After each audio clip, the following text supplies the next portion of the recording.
Good morning प्यारे बच्चों, कैसे हो आप सब। ये आज 10th क्लास का विज्ञान का जो पार्ट नंबर 13 है, 13 चैप्टर, पार्ट 13 हमारा पर्यावरण, उसके टॉप 10 जो मोस्ट इम्पोर्टेंट क्वेश्चंस हैं उसकी सीरीज है। आपके इस चैनल पर UP board and teaching exams पर हाई स्कूल की इंग्लिश, हिंदी और मैथ साइंस चल रही है। मैथ साइंस के हर चैप्टर के टॉप मोस्ट 10 क्वेश्चंस जो एग्जाम के लिए वेरी वेरी इंपॉर्टेंट है, उसकी सीरीज चल रही है, वो आप देख सकते हैं। और इंटर क्लास की हिंदी, इंग्लिश और बायोलॉजी भी पढ़ाई जा रही है बिल्कुल जबरदस्त तरीके से। जो एग्जाम पॉइंट से बिल्कुल खास है वो वाले क्वेश्चन। तो आज का हमारा पहला जो फर्स्ट क्वेश्चन है, जैव निम्नीकरणीय व अजैव निम्नीकरणीय पदार्थों को उदाहरण सहित समझाइए। वे पदार्थ जिन पर सूक्ष्म जीव अपना प्रभाव डालकर उन्हें सरल पदार्थों में बदल देते हैं, वे जैव निम्नीकरणीय पदार्थ कहलाते हैं। जी, जिस प्रकार से खाने का खाना होता है ना, खाना खाना बच जाता है वो, या कोई फलों का छिलका, ठीक है जी, और लकड़ी, ये सभी जब किसी मिट्टी में मिल जाते हैं तो कुछ समय के बाद छोटे छोटे जीव जंतु, शैवाल, सूक्ष्म जीव, वो क्या करते हैं, इसको छोटे छोटे टुकड़ों में बांटकर और मिट्टी में ही मिला देते हैं। तो जो पदार्थ मिट्टी में मिल जाते हैं उसको बोलते हैं जैव निम्नीकरणीय पदार्थ, और जो नहीं मिल पाते जैसे कांच, प्लास्टिक, उसको बोलते हैं अजैव निम्नीकरणीय पदार्थ कहते हैं। तो वे पदार्थ जिन पर सूक्ष्म जीव अपना प्रभाव डालते हैं और छोटे सरल पदार्थों में बदल देते हैं, छोटे छोटे कण बना देते हैं, वे जैव निम्नीकरणीय पदार्थ कहलाते हैं जी। और जैसे उदाहरण है घास, पुष्प, फलों के छिलके, मृत शरीर और लकड़ी आदि। अजैव निम्नीकरणीय पदार्थ किसे कहते हैं? वे पदार्थ जिन पर सूक्ष्म जीव अपना प्रभाव नहीं डाल पाते हैं और उन्हें सरल पदार्थों में नहीं बदल सकते, उन्हें अजैव निम्नीकरणीय पदार्थ कहते हैं। जैसे कि कांच और प्लास्टिक, क्योंकि इन्हें ये मिट्टी में पड़ जाते हैं तो ऐसे ही पड़े रहते हैं, इसे सूक्ष्म जीव खा नहीं सकते। जो छोटे छोटे जीव जंतु, शैवाल होते हैं, वो उसे इसे नष्ट नहीं कर पाते। कोशीय स्तर क्या है, उदाहरण भी दीजिए। कोशीय स्तर का मतलब होता है किसी भी खाद्य श्रृंखला के जो सभी स्तर होते हैं वे कोशीय स्तर कहलाते हैं। जैसे पौधा, पौधे को क्या कहते हैं? उत्पादक, क्योंकि ये अपना खाना स्वयं बनाता है, इसे उत्पादक कहते हैं। तब पौधे को खाता है हिरण, हिरण को शेर, और शेर को खा जाते हैं अपघटक। अपघटक क्या होते हैं? वही सूक्ष्म जीव, शैवाल वगैरह जो सभी जीव जंतुओं को नष्ट कर देते हैं, उसे अपघटक कहते हैं। हरे पौधे को क्या कहते हैं? हरे पौधे को उत्पादक कहते हैं, और ये बीच में जो होते हैं इसे उपभोक्ता बोलते हैं। ये उपभोग करने वाले, अपना खाना स्वयं हरे पौधे बनाते हैं, इसे उत्पादक कहते हैं। और अपघटक जो सभी उत्पादकों को नष्ट कर देते हैं उसे अपघटक कहते हैं।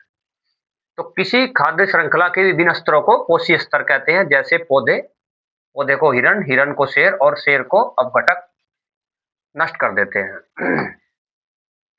नेक्स्ट क्वेश्चन है, अपशिष्ट उत्पाद क्या होता है? इसके निस्तारण के लिए क्या करना चाहिए? वेरी इंपॉर्टेंट क्वेश्चन है।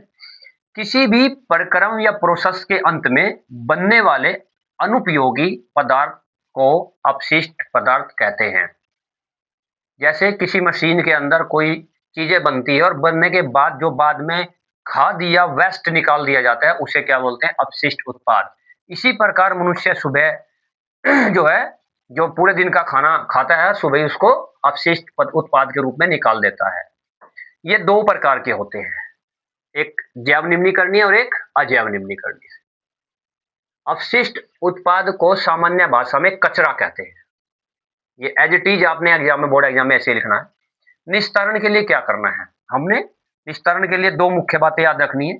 जैव निम्नीकरणीय व अजैव निम्नीकरणीय पदार्थों को अलग अलग करके समाप्त करना चाहिए। यानी वो पदार्थ जो मिट्टी में घुल मिल जाएंगे वो अलग, जैसे जैसे कोई फलों का, सब्जी के छिलके हों या फलों के छिलके हों या लकड़ी हो, और जो नहीं मिल सकते, जो अजैव निम्नीकरणीय होते हैं, जैसे कांच है, प्लास्टिक है, उसको अलग डब्बे में रखना चाहिए।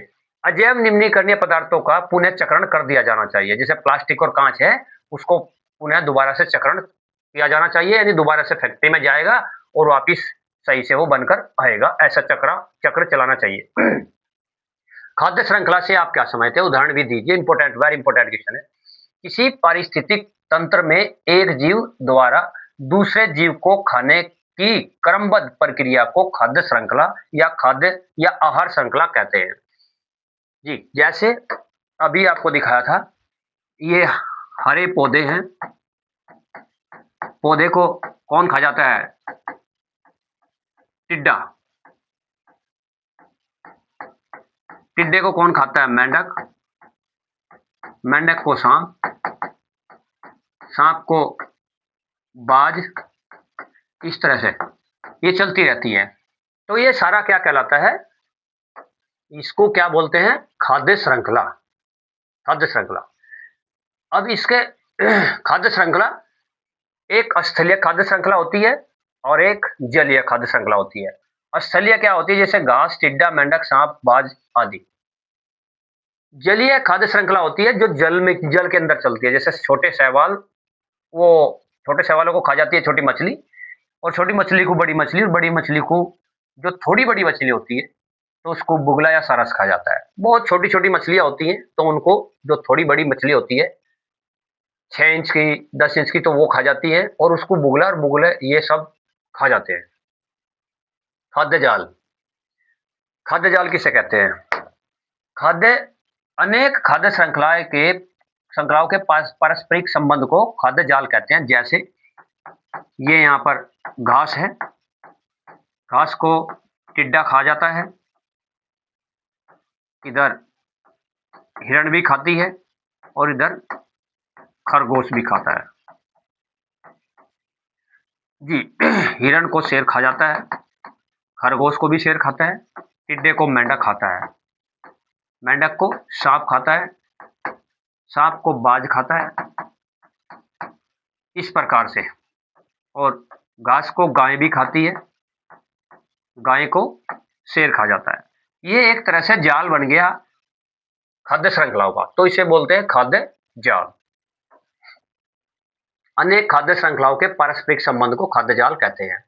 जैविक आवर्धन क्या होता है, जैविक आवर्धन क्या होता है, एक इंपॉर्टेंट क्वेश्चन है। इसका परितंत्र पर क्या प्रभाव पड़ता है। परितंत्र से मतलब होता है सारा इकोसिस्टम, यानी जो पूरा वातावरण में चलता है। ये जब कोई हानिकारक रसायन, जैसे डीडीटी, आपने डीडीटी या गैमेक्सिन का नाम सुना होगा, अभी गवर्नमेंट ने वो काफी साल हो गए बंद कर दी। ये डीडीटी एक ऐसा पदार्थ था, अगर इसको घर में छिड़कते थे मच्छर भगाने के लिए, या फिर खेत में भी प्रयोग करते थे, तो इसका एक कण काफी साल का समय लगाता था डिकम्पोज होने के लिए, यानी मिट्टी में मिलने के लिए, कंपोज उसके मिट्टी में बिल्कुल पूर्णतः खत्म होने के लिए एक कण लंबा टाइम लगाता था। तो ये तब तक प्रदूषण करता रहता था। और इसकी एक खास बात क्या थी कि ये जब उस घास को कोई जंतु खाता था तो वहां पर ये बढ़ता था, इसकी वृद्धि हो जाती थी, यानी इसकी सांद्रता बढ़ जाती थी। तो ये बढ़ती ही रहती थी काफी समय तक, लंबे साल बाद वो समाप्त होने की कगार पर पहुंचता था।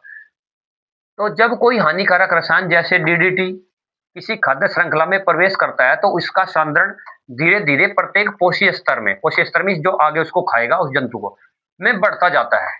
इस परिघटना को ही जैविक आवर्धन कहते हैं। जैसे जल के अंदर अगर किसी ने डीडीटी का स्प्रे कर दिया तो वो 0.2 ppm पहुंचता है, और अगर उस जल को शैवाल खाते हैं तो शैवाल के अंदर वो 5 ppm हो जाता है।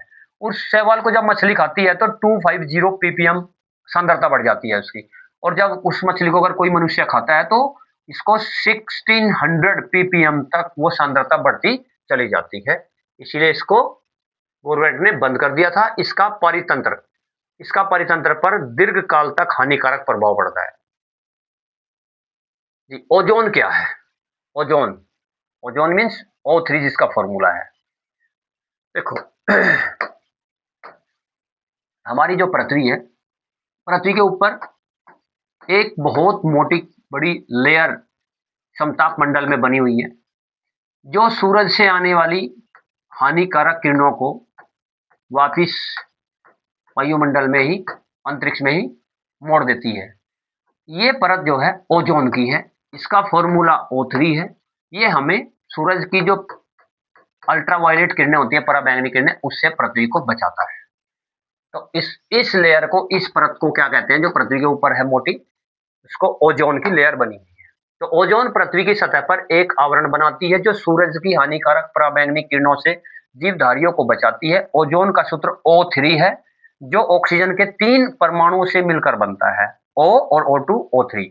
ओजोन गैस, एक बात है ध्यान रखना है, एक पेपर एग्जाम में क्वेश्चन आ सकता है कि ओजोन गैस को सबसे ज्यादा नुकसान कौन पहुंचाता है। तो क्लोरोफ्लोरोकार्बन एक गैस है, CFC जिसका शॉर्ट में नाम है, जो एयर कंडीशन जो होते, एसी होते हैं, एसी के अंदर से निकलती है, और जो बड़े महंगे डलफ के गद्दे होते हैं उसके अंदर से निकलती है CFC, क्लोरोफ्लोरोकार्बन।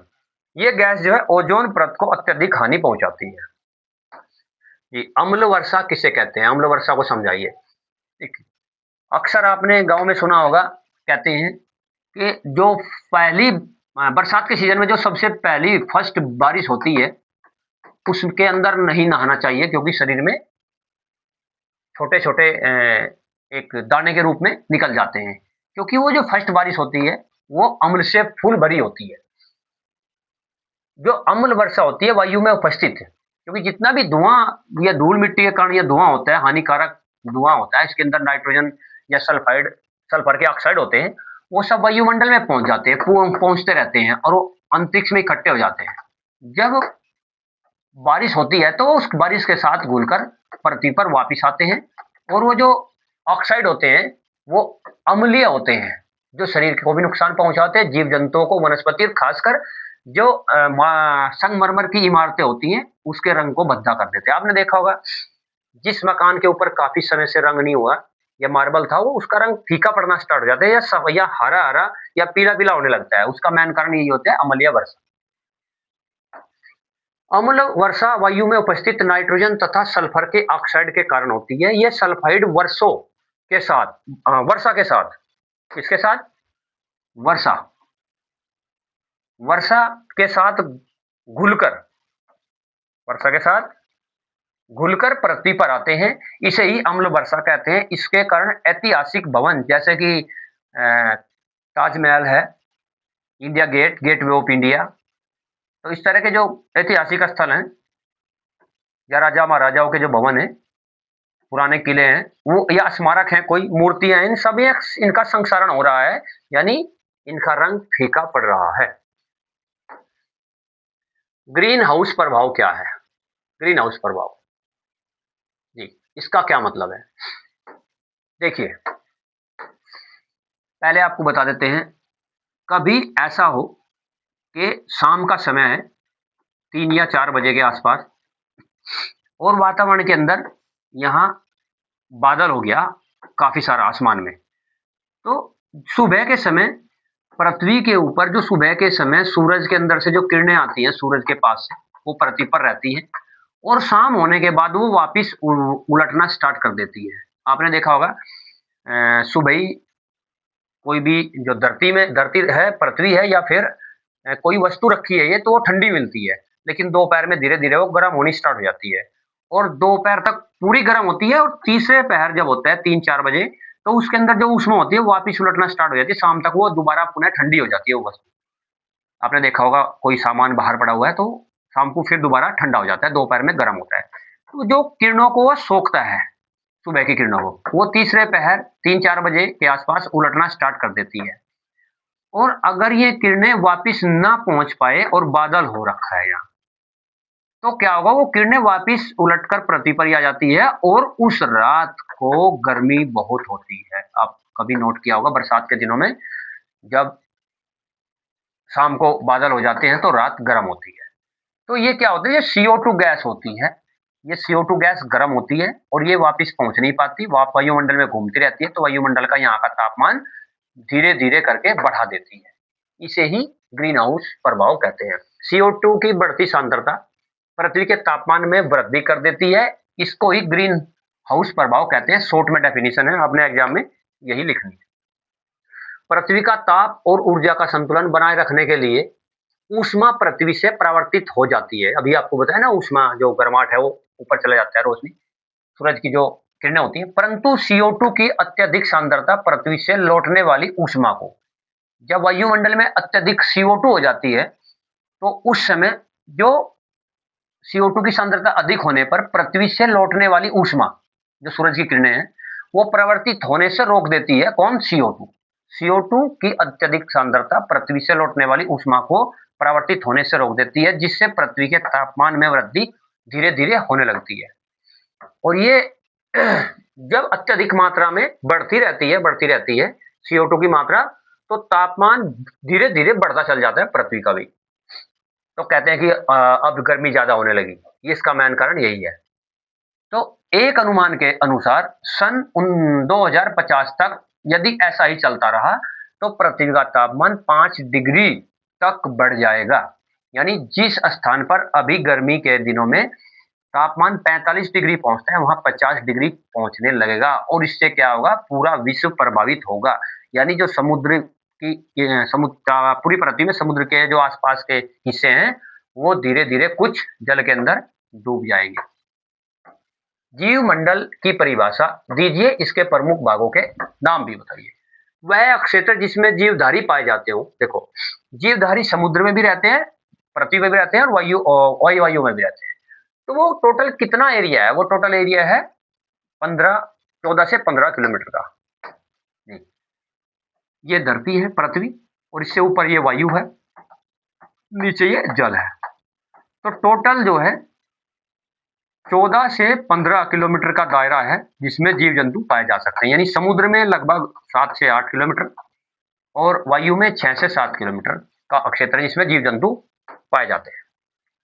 जीवमंडल, उनका विस्तार लगभग 14 से 15 किलोमीटर का है। वायुमंडल में 6-7 किलोमीटर ऊपर तक तथा समुद्र में 7-8 किलोमीटर गहराई तक जीवधारी पाए जाते हैं। छोटे छोटे जंतु या मिल सकते हैं, क्योंकि इतने में ही वायुमंडल है, ऑक्सीजन है लेने के लिए।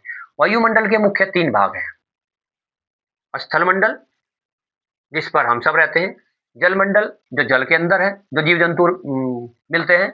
और वायुमंडल, जो धरती पृथ्वी से ऊपर है। वायुमंडल में जो पक्षी या दूसरे जीव जंतु रहते हैं वो सब। तो 3 मंडल है। अगर आपने हर चैप्टर के टॉप मोस्ट 10 क्वेश्चन देखने हैं, आपका जब बोर्ड का एग्जाम होगा ना, जरा इस क्लास से मिला लेना कि आपको इस चैप्टर के अंदर क्या इस क्लास के बाहर से कोई क्वेश्चन मिला है क्या।